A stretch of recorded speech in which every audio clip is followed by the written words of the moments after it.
If you're looking for community, you've come to the right place. Welcome to Bonding with Ashley. I'm your host, Ashley Bond. Hi, everyone. Welcome to Bonding with Ashley. I'm your host, Ashley Bond, and I am here today with a very special guest, Krystal Smit of the Smitten Collective. Welcome, friend. Hi, Ashley. Thank you. I am so honored to be your very first guest. Yes, I am so happy that you are my first guest. We have known each other for a very long time at this point. For those of you who probably don't know, Krystal and I have known each other for over 17 years, which I can't even believe we're old enough to actually... Well, we aren't. We've known each other since the womb then, pretty much. Exactly. We're still in our Without 20s. giving too much away. Still in our 20s.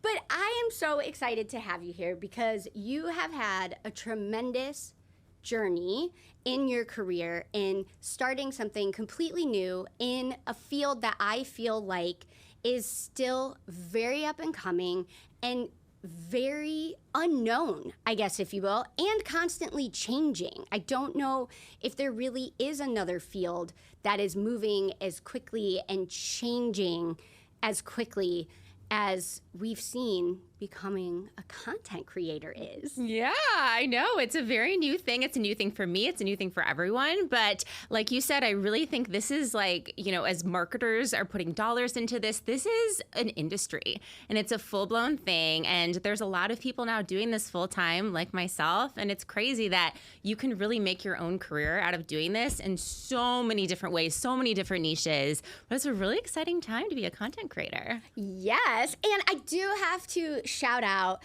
that Krystal is a creator in the home space, and she did win the LTK Home Creator Award for 2024. I mean... So, yes, I do have to shout that out. Well, thank you. I still can't believe it, and I'm sure we'll talk about imposter syndrome at some point, but I mean, this is like, did that really even happen? I'm not sure, but I guess it happened. It did happen, and we were all very, very excited about it from afar. Sadly, we were not there with you in person.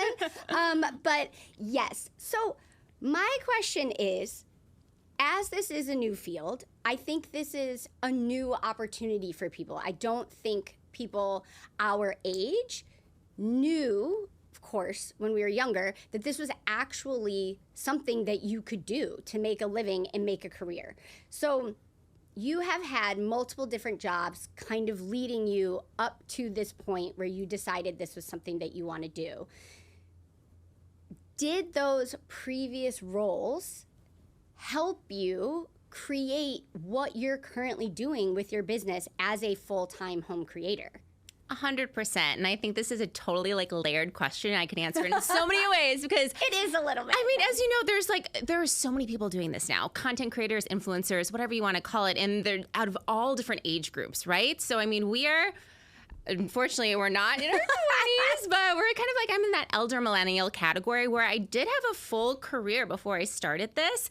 And you see a wide variety of, you know, like younger people on TikTok, on YouTube, whatever. But there are a lot of people like me who have started this after having a full career. And so, I mean, I think a lot of my experiences helped shape into what I'm doing now because I had that professional experience and I had a lot of time, honestly, to explore what it is that I really wanted to do. I don't think I ever knew what I really wanted to do, I feel like all do, maybe even our age range especially. It's like, I did not know what I wanted to be when I grew up until literally 5 years ago, I think. So I actually went to college for radio, television, and film, which is so weird and so full circle because now I'm actually using my degree and I never did before. That's so fascinating to me. Yes. Because when we met, I didn't feel like you were specifically utilizing that piece of your education in your career. Yeah. And so I do think that's so amazing, kind of how it has come full circle. Yeah. Well, and this too, like back and when we were in college, this wasn't a thing. It's not like you can be like, oh, I'm going to major in being an influencer. No, like that was not a thing. So I remember being like, well, I want to do something maybe with E or something in media, or I want to be on TV. I don't know. So I'll just pick like, you know, communications, radio, TV, film. That seems logical.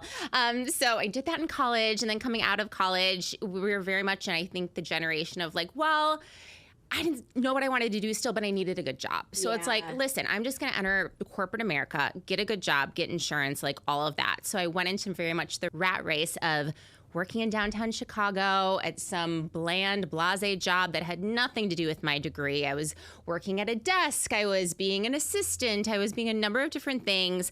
I finally found a field that I enjoyed, which was events. So I went into event design, event sales, and I worked with a couple different firms doing high-end event design. So I would do weddings, corporate events, social events, essentially working with people, selling them a package of like beautiful things to decorate their event with. And I did that for a number of years in Chicago. And then my husband and I, at the time he wasn't my husband, he was my fiance, but we weren't married yet. We kind of just decided that we wanted to change. So his job took us out to California. And we moved to San Diego first and then to LA. And I was still working in events because, that's what I knew. And I think that's something that, again, our generation, I just feel like we're that generation that we know what it is to work hard and to work our way up the ladder and to like be smart about things, be logical about things. So I was making logical decisions like, okay, well, this is what I know and I have an experience in, so I'm just going to keep doing it. I, of course, enjoyed it, but I wasn't like, this is going to be it for me. This is my career. I love it so much. And I don't know how many people have the privilege of being able to say that. Now I do, but back then I didn't. I just knew I liked it. And to be honest, I think I was pretty good and successful at it. And, success breeds confidence. And when you're confident in something, it's very easy to just kind of keep with it and do what you know. So I was in the event space there in LA for, ever since we lived there. We lived there in California for about 6 years. But of course, then, 2020 rolls around and the pandemic hits. And as you can imagine, the event business is not something that was going to survive this. A little bit of a hit. So I eventually ended up getting phased out of my job. And I took that as an opportunity to jump into this. Now, I had been laying the groundwork to sort of start this for a while, just kind of knowing that I should probably start to phase out of this. Something in me just knew, it clicked that wasn't what I wanted to do with my life. I always knew there was something more. So I kind of started to lay the groundwork, explore what that might be. Having been such a consumer of all these bloggers and influencers online for a while. I was going to work back in Chicago and logging on my computer and shamelessly, I was checking all my blogs first, fashion bloggers and lifestyle bloggers before I started work. So I've always been a consumer of this type of industry for a while. And something in me just said, you know what, Krystal, you could do this. You love following these people. I saw an opportunity in it because they were telling me what to wear. They were influencing me, what beauty products to use. And I loved that. I wanted to hear about all these things from someone that I could relate to. It's getting recommendations from your girlfriends. I loved that. And I always loved home decorating. So this is where the two kind of started to marry. So I loved home decor for so long, always experimenting in all of the trends. I never studied interior design. I never thought I was really good at it. I was just playing with things that I liked. So we were living in our condo in West Hollywood. My job is now no longer, but I had been laying the groundwork of okay, I think I could do this, but I'm going to start from zero. I did not use my personal account. I came up with a name. I was I'm going to start an account. It's going to be a home decor account. And I'm going to call it the Smitten Collective because one day I want it to be more than just home. I want it to be a collective of all the things I love and a collective of, more lifestyle. And I just started there. And I started my business in 2020 is when I launched my account. And it was kind of twofold where I was hey, listen, you're not going to start making money or start a business from day one on Instagram. It's just not possible. It would be nice. It would be nice. Sometimes people have the perception that if they do X, Y, and Z, that they can turn something from 0 to 1,000 in 3 months. And I think 100%. there are a few people on the internet that have been able to do that, but that is the exception to the rule. I think, especially to your point, I think it's the hard work and the consistency Yes, 100. And to bring it back to your original question of how all like my previous things have led up to this, I think, starting my account, I really had the groundwork of like, I knew what it was to be professional. I knew time management. I knew how to like plan for things, to forecast. I knew all of those things, dealing with people. So all of those things made it very possible to sort of methodically and, just strategically start to build this business. And also being a follower of influencer culture for so long, I was like, okay, like this is what people are doing. This is like why I like this person. This is why I like that person. So that all just really helps lay the groundwork for it. Because you're right, so many people now, and I mean, I don't want this to sound bad, but it's like there's all, probably people in high school right now, they're like, oh, I could do this, and I could just, start an account, start a TikTok. And, it's a couple different things, right? Because I view myself as I was a content creator first, and then sort of worked into being more of like content creator influencer, because it's like you had to build something in a community first. You had to gain people's trust. You had to know what it is that of value you're bringing to people. Why are they going to follow you? What was it that I was good at, that I loved doing, that I could present, create, show online in a multitude of ways, and then build that community. And from there, I could start, being more of the collective, where it's like I could start sharing a little bit of my life, start sharing a little bit of, what outfit I'm wearing while I'm styling my coffee table. It's like you have to kind of start and build a community first. It just doesn't happen overnight, nor does starting an account.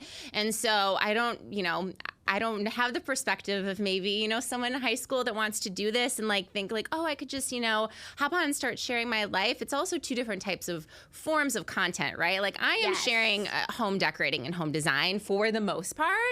Now I'm starting to do more day-to-day life and vlogs, and like, because I have that community, and that's what my life is organically turning into, because we're having so many changes in our life, and there's an opportunity for people to relate to a lot of the things that we're doing. But, that didn't, just start from nowhere. I really had to build that up, and it's a weird career. It's such a weird career because it could, again, have so many different ways you could take it. But as like a home creator, like bringing value, like curated videos, showing people, like it's a little bit different than, say, someone wanting to start in the lifestyle space.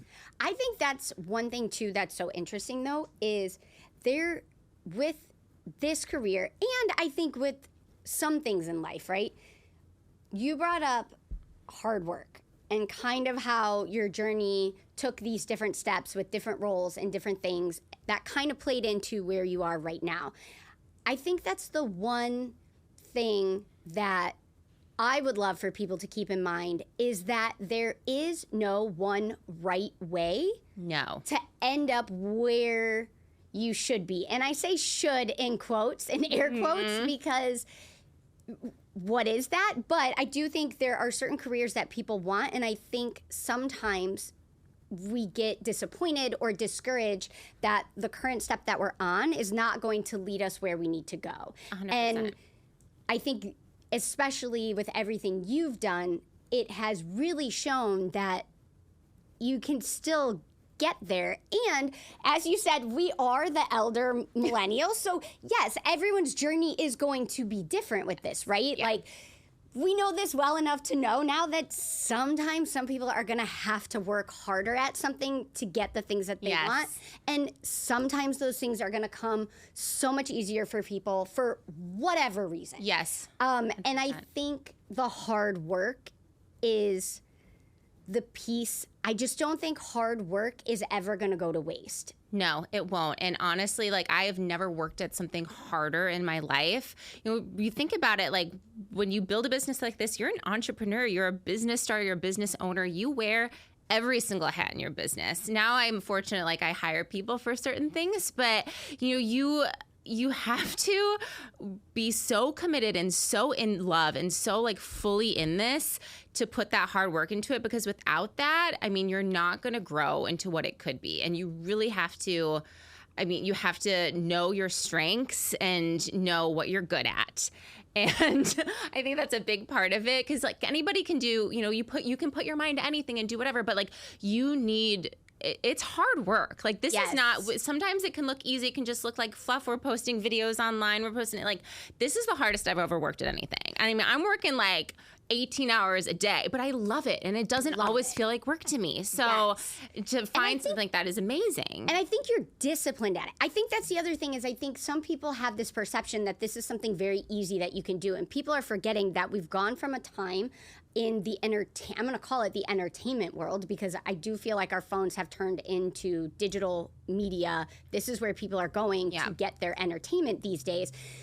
We have gone from having these full-scale productions with lighting people and sound people and production studios behind it and stages and sets and costume designers to taking people that are doing all of these things by themselves. I also think it kind of goes into, I don't even know that I want to touch upon this topic, but I have found it so interesting hearing all the different opinions between businesses, people, creators, and how much creators should get paid. And I'm of the vein that you are asking these people to do the job that was formerly done by 10 different teams of people, not just 10 people, 10 different teams of people. So I'm a huge advocate that people should be paid more across the board. So that's kind of where I sit with that one. But I think, like you mentioned, you have to stay disciplined with this. You are very good at that. And I have the advantage of seeing that up close and personal, and you are very diligent about it. And the one thing that I really admire is I feel like you do a really good job of setting boundaries for yourself and your business. And one example that I kind of thought of recently was there may be new creators starting out. People are trying to figure out the best moves they should be making, especially with other brands. Some people might be like, oh, I really want to make money. So there's 5 different brands reaching out to them. And they're like, I don't know if I should accept all of them because I'm trying to make money here. Or do I pick and choose the ones? Like, for example, specifically for you, the one that always comes to mind is you and I will be places and people will hear what you do. And one of the first things they say is, oh my God, I have this friend and she's designing her house and I feel like you can help her. And like, that's amazing. And there are some people who dedicate their career to actually going into people's homes. Yes, they're actually interior decorators. Yes. Yes. And I feel like, yes, that's an opportunity that you could make money at it and you would be extremely good at it. And you have done pieces of that before.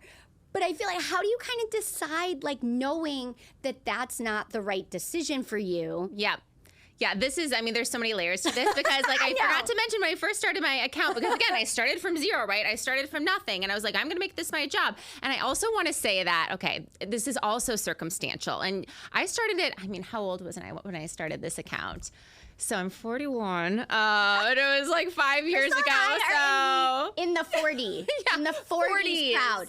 So, you know, I was in my mid to late 30s when I started this, and I'm very, very fortunate. I was married. I have the most amazing husband, the most supportive husband, and I could not have done this without him. Like, there's no way I could have just been let go of my job. If I was single on my own, no, I would have had to go find something else. I had to make money right away. Yes, I had like savings tucked away, what have you. I mean, that's, you know, it is what it is. But like, without my husband, I could not have started all of this. And he's really the only reason I was able to get this off of the ground, because, you know, it took me, I think, 2 years before, I mean, I was doing it full time. Like, thankful, he was like, yeah, build your business. Like, let's do this. But it took me 2 years to really, like, even have the work to make it full time.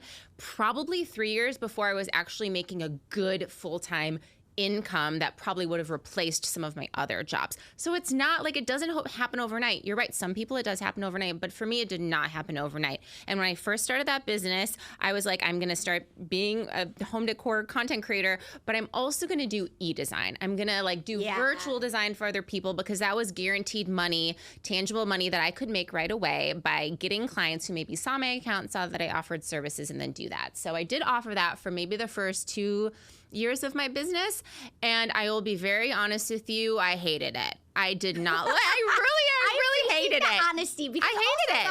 Also, though, that kind of goes to the point of sometimes. I hope that this is beneficial for younger women and all younger people. Sometimes you may find yourself in situations, and especially in terms of jobs and corporate, where you are doing a job that you don't necessarily love, but you are doing it to get to the next step. Yes. And I had to sometimes make money. People forget that. 100%. And you think you can just go to all the fun stuff. And most great things don't work out that way. No.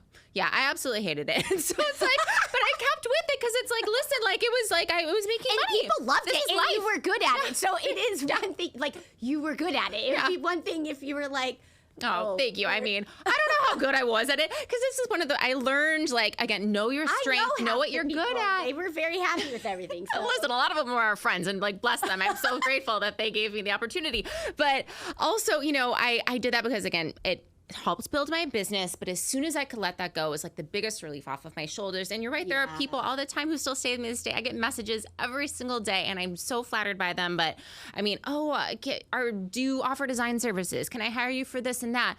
And I'm gonna say something. This might sound bad, but like sometimes it makes me a little angry. Not because.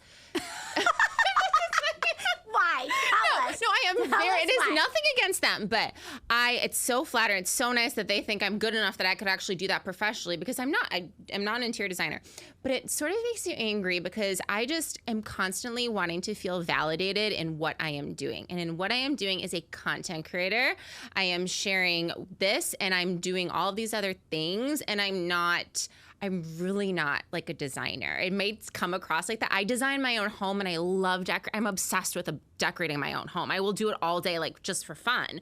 But doing it for other people, not my thing. Not my thing. Yeah. I don't love it. I love helping people pick out things. It's super fun. But if someone was like, "Oh, can you do my whole living room for me?" I'm gonna be like, "No." No, I don't want to do it. But I think that's important to know that about yourself, because I think the best way to move authentically forward in anything, especially if your business is centered around who you are as a person, that just genuinely lets people know who you are, and you are doing what's best for you. And setting those boundaries, right? Yes. Like you said, like you have to set some boundaries for yourself, like, and you can't do it all. And like, think if you ever get to a place where like you get to do this full time and this is what you want to do, like you cannot do it all. Yeah. Like you really can't. And you have to start thinking about what's the best way to invest your time to get to where you want to go. And that part of the business was never something I wanted to do. Like as soon as I could drop it, I dropped it. I was like, bye, I'm done. But so for some reason, when people ask me that, I get angry because it's almost like I just want to be validated in like what I do as a content creator, home influencer. Like, and I love that, and I'm so proud of that. But I just don't. And this is a whole other thing where it's almost like a certain age doesn't really understand this as a career too. Like they don't understand, like, oh, you can actually, this can actually be a full-time thing, and it's not always like, I don't know, like a tangible service. So it's really like getting that perception out there that what we're doing, hopefully, I really, truly hope, I think it's a service to people that like, I decorate my space to give ideas for other people too. I love to, and inspire people. Yes. And that is where I love to bring value to people. If I can show them a new find, or like, decorate a space a different way, style a wall, give them ideas. That's what I love doing. I love bringing that value to people, not like in a tangible way, but in an inspirational way. Well, and I think too that differentiates you from other people. Like you said, there are people who are interior designers. Yes. And that is what they do. And that is their joy and their passion. And they probably receive great personal fulfillment from actually stepping into someone else's home and doing that. Yeah. Whereas that's just not where you feel that. And there are a lot of people that I feel like I talk to that have businesses, and they'll ask me advice on social media and how to do that. And I've often heard, I think like even interior designers say like, I love doing this. I hate social media. I hate that I have to post on Instagram. I hate that I have to keep up. And it's so funny because it's like we're opposites. So it's like you're clearly meant to be doing what you're meant to be doing, and I hopefully am meant to be doing what I'm meant to be doing. Yes, that's something that I think is so interesting, that if everyone, the more self-aware people become and are honest with themselves, the more I almost kind of feel like the more there is for everyone. Instead of trying to be everything to everyone. Yeah. You got to be self-aware. That's like the biggest piece. Like, I feel like I've learned is self-awareness is key in this business on so many levels, but it's really key. You got to know yourself. You got to know what you're doing. You got to know how everything. Self-awareness. And we are going to talk, because you're putting yourself on social media. You and I come from a world that was very entertainment. I don't even think we talked about that yet. No, we did not. So for anybody who doesn't know, to give a little bit of background information, Krystal and I, again, like I said, have known each other for a very long time. And Krystal and I met in the great city of Chicago. And Krystal's from the Midwest, too. Yes. So we met in the great city of Chicago when we both made the NBA Chicago Bulls dance team, the Chicago Lovables. Yes. So I am constantly referring back to that point in my life because it was a lot of fun. And it was a great time. Very stressful, too, though. I don't want to act like it was just all. Yeah, no, but that taught us good time management. Let me talk about, I didn't even talk about that in my past careers, but man, that taught me time management. Yes, because for context, when Krystal and I were on the team, we all had to be going to school or have a full-time job on top of doing that. And it was a job. It was a job that took between 20 and 40 hours a week. And on top of that, we all had to be going to school or have a job. Yeah. And we all had to be 21 or over. So I think that was also interesting, too, because we all kind of had to be somewhat I'm not even going to say established because we were all 20, young 20s figuring life out together, kind of. But yeah, it taught us so many things. I feel like we should probably do a whole other podcast. Episode. Yeah. Yes, about that actually, because I think that would be really fun. Yeah. So if anybody out there has questions that you want to know stuff, let us know. But the one thing that you and I and everyone on the team got very used to was when we were on the court or we were at an appearance, we were representing ourselves, our team, the NBA, the Chicago Bulls. We showed up or worked at least to show up as the best version of ourselves. That included hair. We were on all of the time. We have never, there is no other career that will teach you how to be professional and poised and just presenting yourself to your best self at all times. Yes. So, yeah, that. So how, in social media, so yes, we kind of had this real life experience. And social media is a little different, Yeah.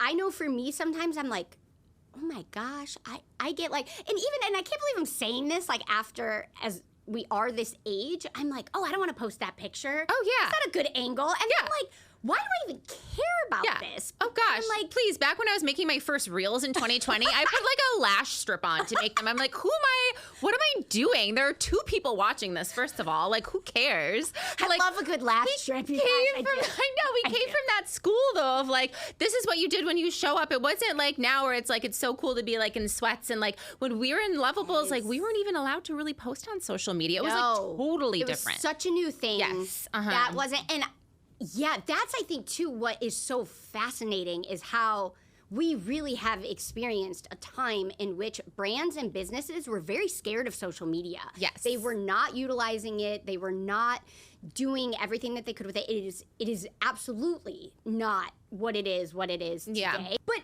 on that note, so especially, your face is on. Yes. The camera all the time. Right. Do you ever get, and I guess this is a little larger encompassing than just being on camera, do you ever feel imposter syndrome? Yes. Every single day of my life. Okay, I could talk about that all day. But I think there's a difference between do I show up, I'm never self-conscious of being online. I should say that much. Now, I will show up with no makeup. I whatever. I show up as myself, and I am lucky where I'm in a bit of a niche space where I'm not sharing every single moment of my day. I'm very selective of what I share of our actual lives. And, I know people follow me for home decor content, so I'm very conscious to sprinkle in only certain amounts of real life that are, and now more actually. But in terms of imposter syndrome, so I don't get self-conscious of showing up online, but what I get self-conscious of is just do people really care?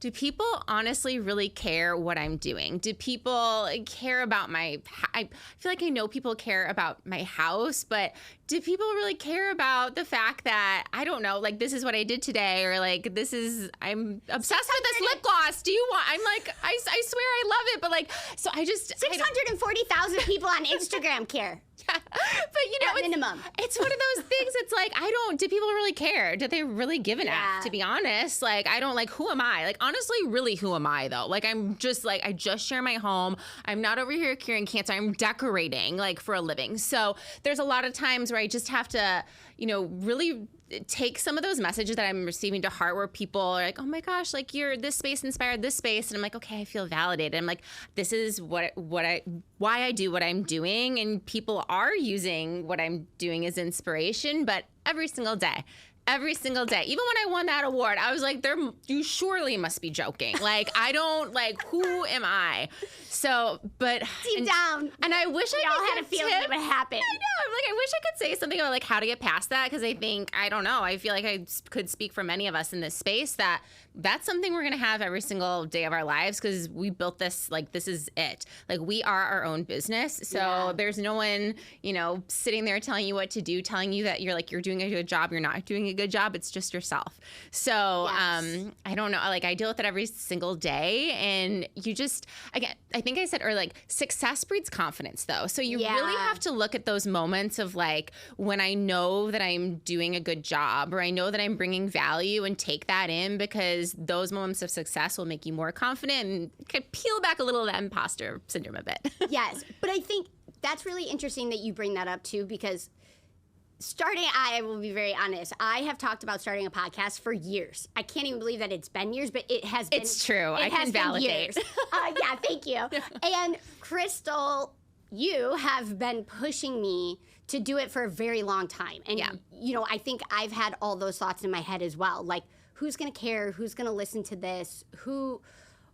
Why am I even doing this? Like, should I go back to school and be a doctor or something, like you said? Like, like, I don't know. I don't know. No, I'm not going to do that. But you have really helped push me from trying to overcome those thoughts. And I think, to your point, success breeds confidence.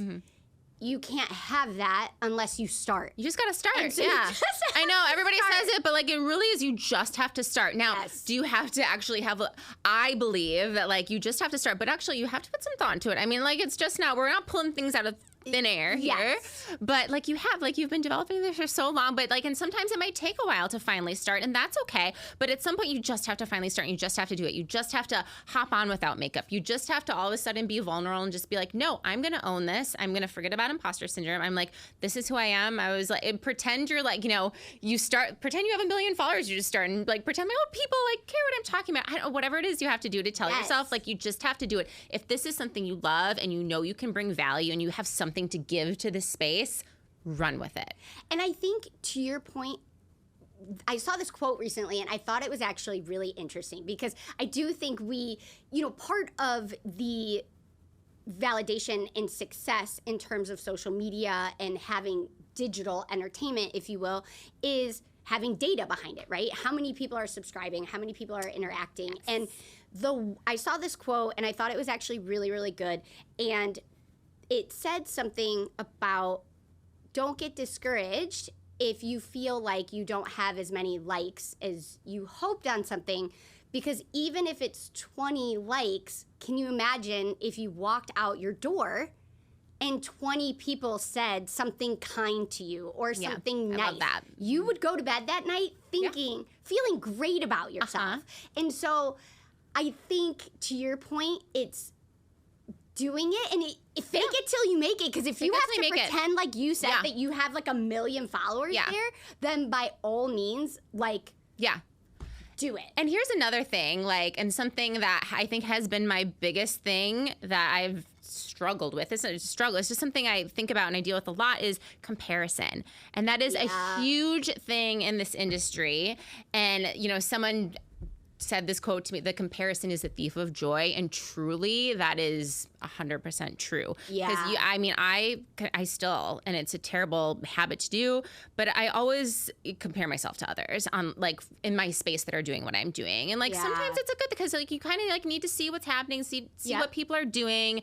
You need to like feel the landscape. But every day I'm like, oh, she posted that and she got like thousands of likes, and I posted and I get nothing. And I'm like, and I thought my content was pretty good. You know, like there's so many ways that you can get kicked down and your confidence can just be brought back right down. And for me, it's all about that comparison game that you just have to give up at some point. You just have to like, there is something to be said about looking to others, like doing your seeing what people are doing that you look up to and like, what are they doing? But in terms of like when you actually start and do something, you cannot fall into that trap. I fall into that trap all the time, and it's unhealthy, and it's not good, because you're your own thing, right? You are different than everybody else. Even though like I share home decor, there are hundreds of other accounts just like me out there that are even sharing the same kind of style. Like it is what it is. But you know what, and this is something I learned in sales from an old boss who would always say, like, there's enough business out there for everybody. Yeah. Like everybody's doing a little bit something different. So like just because you're very similar to another creator, there is something special about you that you have to offer. There's plenty of fish out in the sea, business to be had by everybody. You know, there's somebody for everybody out there. Yes. And I think it's funny, that kind of actually, so many things like will tie me back to Lovables, actually. And you saying that, the one thing I always felt about our team, Krystal and I were on it for 6 years together. And so every year the team was different. There was different people on it. The one thing that I always felt like was we would be at appearances and someone would be like, oh my God, is Erica here? She's my favorite. I love watching her. And we're like, oh no, she's not here. Or, oh yes, she is. Or we'd be somewhere else and someone would be like, is Carissa here? And we're like, no, or whatnot. You know, it was like you would meet people and we would all go to these appearances and you would hear people have favorites. Now, why they had favorites, I don't know, right? Yeah. Like, but it was, I think, almost a good lesson, to your point, in there is something for everyone. Yeah. Like when we were on our team, I did feel like we all looked different. We all spoke differently. And there kind of was, I felt like something for everyone. Yes. Like, and that made us a well-rounded team and an extension of the Chicago Bulls brand. Yeah. And representatives of sports and in our city. You're going to be somebody's favorite and you're going to be somebody's least favorite. Yes. And that's just the way it is. Yes. You know? Yeah, we had that too. And that's fine. We like, definitely all had that. It's fine. Like, and also, if you don't like me, you don't have to follow me. That's fine. Like, well, and that's my friend. I am not a fan. Like, I feel like she's a better fit for you. Yes. Like, I'm like, you cannot take offense to any of that. Because it's like, you know, everybody's different. Yes. And that kind of, okay, so partially too, the reason why I asked the question about imposter syndrome is I know, and you and I both love her, and you know, we watch Dancing with the Stars sometimes, and Alona Mar was asked if she ever gets imposter syndrome, and it kind of became viral recently because she said no. I don't even know what that is. She's like, I fully feel confident in what I'm doing, who I am, and I thought it was so refreshing because I fully believe she honestly I envy her. felt the way. Exactly. I hope we can all aspire to be that confident and free and owning who we are. And I think she's a beautiful example of someone who does that. Yeah, and does it well. Valid in doing that because she's incredible. Like she's like a master of her sport. Like so she has earned the right to be like I you know. And there's something to be said about that too. Like we are always taught in Lovables to like be very humble. And I think I don't know if that's generational too, but like even to this day, it's like a little bit. I feel like, you know, it's very easy for someone maybe. Well, I shouldn't say it, not very easy, but like sometimes I look at, you know, 18-year-olds, I'm like, man, you just like own it. Like, how are you just like owning it? Like, I'm like, how are you not? But there's something so special in that. And I'm like, wow, if I would have had that, like, where would I be now? But also the component of like being humble and self-aware and just knowing like you're not always going to be at the best at everything. And it's a balance, right? So I think it's a balance of both, like being a little bit alona and being a little bit, you know, like knowing what you're good at and not good at. Yes. Oh, I like that. Yeah. I think that's really good. I think too, because you do bring up a valid point. I do think there is somewhat of a generational mindset to that. I also think all of a sudden you and I grew up and we didn't have social media. Like there was no camera on us 24/7. That wasn't even an option, you know? And nobody cared about what you were doing. Now it's like, it's very cognizant that like everybody could care what you're doing. Yes. Nobody cared. And like, just your friends. Yeah. And I think the one talking about like building your confidence and kind of, I personally feel like there's a group of us from Lovables that have been friends for a very long time. I personally feel like I'm very grateful because I feel like a lot of that confidence too, I like pulled from you guys. Like if there was something going on in my life, like I had no problem going to you guys and I'm so nervous, like, oh my gosh.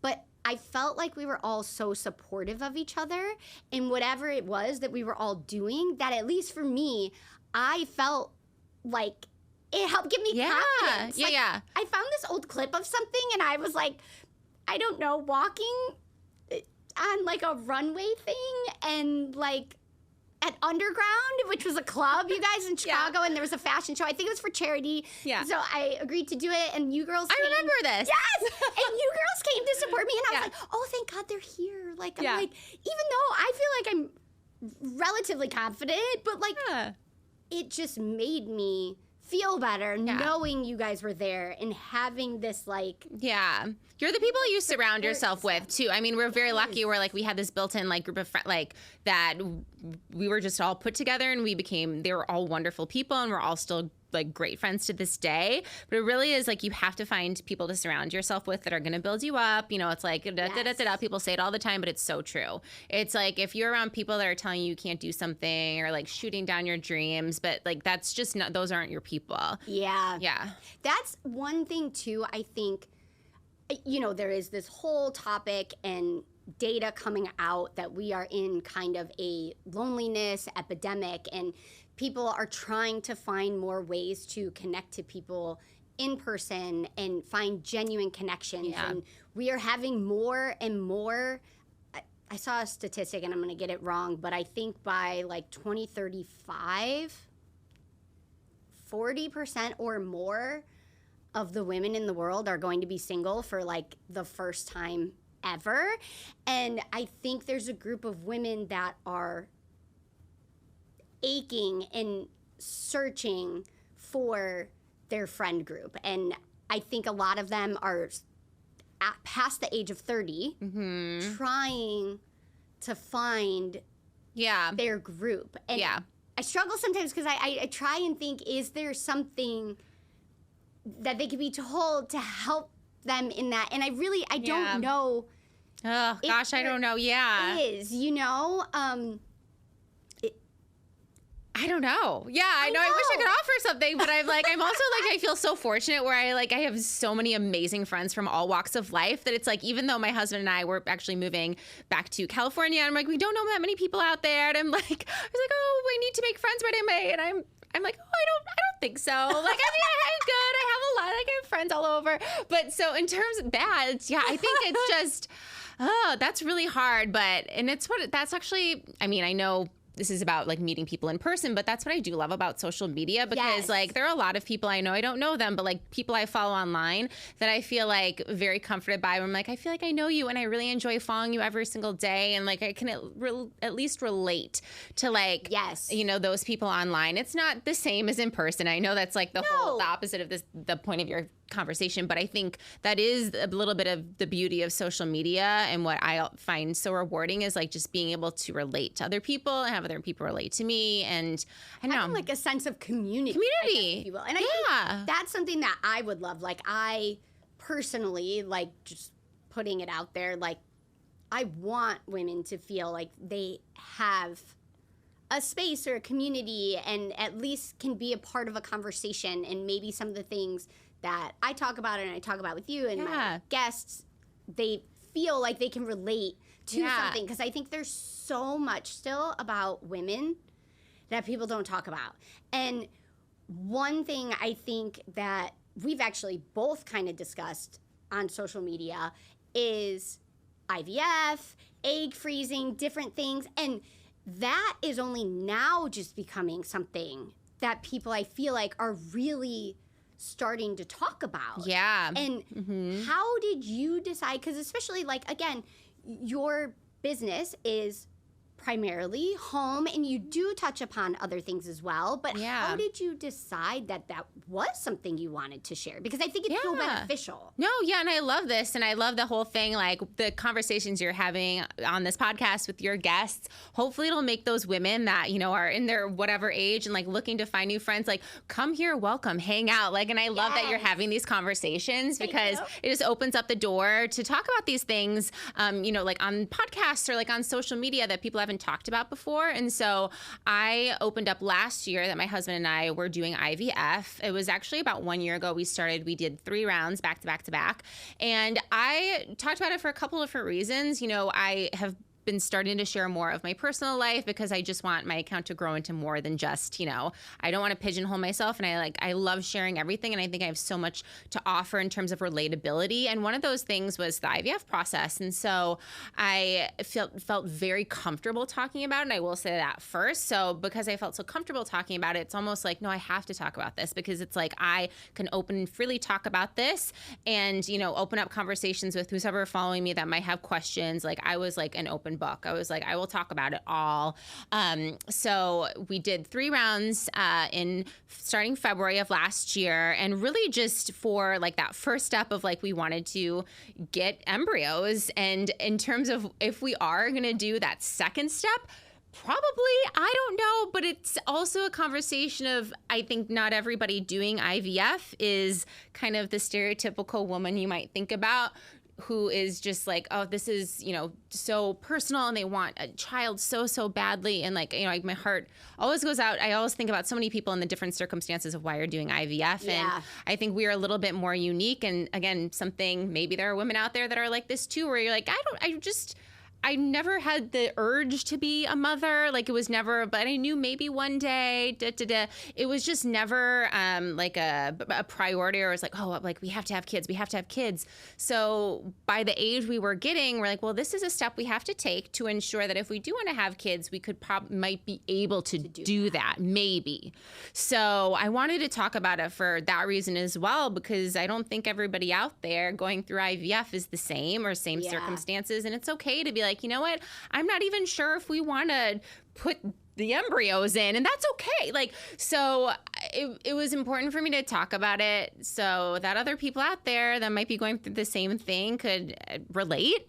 And why not? Like I said, I was comfortable talking about it, so why not? Like, let me use the platform that I had and like the, you know, like the audience that I had to open up that conversation, maybe make people not feel so alone. They're going through the same thing. Yes. And that's the thing. I feel like the more we talk about that, especially because, you know, it's related to health. It's related to men's health, and it's related to women's health. It's a two-way street. Yes, it is. And I think we have this capability, and if people have the option, or people don't know where they want their life to take them, you know, whether you're married, whether you're single, like, you have options. Yes, they do, you know, require financial investment. Right. But if it is something that you may want for your life, I think it's an amazing step. And I feel like the more people talk about it, I also want younger women to realize it's an option for them,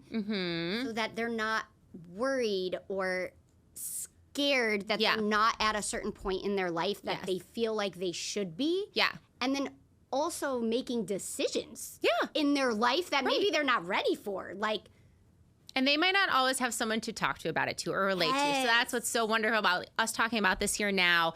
People talking about it on social media, like, it really is like, look for these resources and things. Like, if you're out there and like maybe felt the same way as me, like, there are other people out there like you, like, look and find those resources and like open up to the conversation. Yes, I love it. Yeah. I think it's just not said enough. And I had before I froze my eggs, because I did freeze my eggs, I had conversation with friends who had done it multiple times, lots of different people for different reasons. And I knew I wanted to do it, so I talked about it a little bit, and then I know you and I talked about it. You did more steps than me. And again, I think what's so interesting about it after talking to so many people is everyone's journey with it is so different, and everyone's reason why. Yes, the reason why is so different. Yes. Yes. It's not always, just because we did it, it wasn't because it was a different reason than I think a lot of people. And it's nice to know that like maybe other people out there also had that reason. And so every circumstance is different. Yes. But yeah, I think it's beautiful that people are opening up about that. Yes. So one other thing that I want to touch on before we sign off, sadly, because I feel like we're going to need another episode. Oh, yeah, we need a part 2. I know, there's so many things that I want to ask. Just to talk about professional dancing. Yeah, that too, you guys. That would be so fun. Right. Yes, so one thing, tell us, where is the direction of your business headed next? Yeah. You recently started some new things, so I feel like we should tell everyone. Yeah. And tell them where all the places they can find you. Yeah. So, it's really exciting. We just announced, we announced a while ago that we're selling our home here in Austin. It finally sold. And we're moving back to California. So we're like doing the reverse move, and everyone has something to say about that. But my husband and I love LA. That is where we felt the most at home. He had a job opportunity pop up back there, so it was the catalyst to make the move back. So we just are about to, knock on wood, close on a house back in LA. So we are moving like next week. So that's what's next on the horizon. And honestly, it's so funny. Like, I feel like I got over a little bit of the imposter syndrome just recently, because the amount of support and just like hearing, when our house sold and that people were so excited for our next house, I got very worried, selling our house, because I was like, oh, people like me, do they just want, to see my marble fireplace? They just care about my floors. It's all of those things I was so worried about. Like, are people going to hang around? Is this audience that I built going to hang around for the next house? And I feel very excited because I got so many amazing messages and comments that they're so excited for this next house. Yeah. So I feel like taking that to heart more than ever. Like, okay, like this is what I'm doing is like people are excited about, and they can't wait to see how I decorate the next space. And that just got me so excited, not only for me to decorate it, but like, how can I decorate it to show other people and give ideas to them? Yeah. So it's just like very validating in like why I'm doing what I'm doing. And also just starting to share more of the process. I'm excited because with all of this move, I am finally like starting to sort of transition the type of content I'm sharing into more what I really wanted this page to be, which is more of a collective. Obviously, it's always going to be home decor, but I started incorporating more vlog content, which is very trending right now. Day in the life, really leaning into that as a way for people to open up and see more of my day-to-day life, how I move about my house, how I use my house, but also like what's my morning routine, all the things that I just love sharing. I'm a sharer when it comes to like recommending things. Yes, like you very if a girlfriend's like, what are you doing right now? I'm like, I blah, blah, blah, word vomit, 10 things you must know about that I'm obsessed with. I do text you. So I'm like, hey, what about this? I will talk your ear off all day long about all of the things I'm loving right now. So I'm very excited for that, just to hear that people are interested in the next move, and really to sort of shape my account into more of like a home and lifestyle account that I've always wanted it to be. I love that. Yeah. And so in terms of vlogging, you are on YouTube now. I just started YouTube. Recent, so people can find you on that. And just so you guys know, Krystal's handles and socials are the same across the board. The Smitten Collective, which is amazing. So it's easy to find. My last name is Smit, so it's a little played, easy Smitten Collective. Yeah. I love it. It's like the perfect name. And one more question before we sign off. And I know we have touched on a lot of this already, so this may feel a little bit repetitive, but part of what I hope people take from any of my podcasts is strengthening the bonds that they have with people in their life, but most importantly, the one that they have with themselves. So is there any one-liner or last tidbit of information or advice or thought that you would leave for anyone that could help them strengthen the bond they have with themselves? Yeah, well, I think I'm very much an extroverted introvert. So I love being by myself, doing things by myself. Like, it brings me so much joy. I know not everybody's like that, but yes, we're like the opposites. But I think, like, I mean, you know how people say, like, you have to get outside your comfort zone. I don't know. I feel like I stay in your comfort zone, man. Like, if you do what makes you happy, like, and also if your comfort zone is staying home and like watching your favorite show on a Friday night with like lean into that. Like, you have to enjoy hanging out with yourself. Like, listen, Ooh, that's a good one. I think that's because it's like. It sounds so like narcissistic. Like, No. I love hanging out with myself, but like truly, like going and like Alana Mar. Yes, That is not narcissistic. but like you have to like really just like know what like makes you happy. I mean, it's like so silly, but like if your joy is like going to Target alone, which I know probably so many like people with kids, like if that's your joy, go do that and enjoy it, and just enjoy hanging out by yourself. Obviously, bonds with other people are very important, but like truthfully, like if you can't like enjoy hanging out by yourself, figure out how you can do that, because it brings me so much joy. So just like know the things you love, lean into it. It's okay to stay inside your comfort zone once in a while. I love that. I think that's amazing. Yeah. Amazing advice. Krystal, thank you so much for joining Bonding with having Ashley. me. Yes, and being my very, very first guest. It is so special to me. And thank you, everyone, for listening, and we'll see you next time.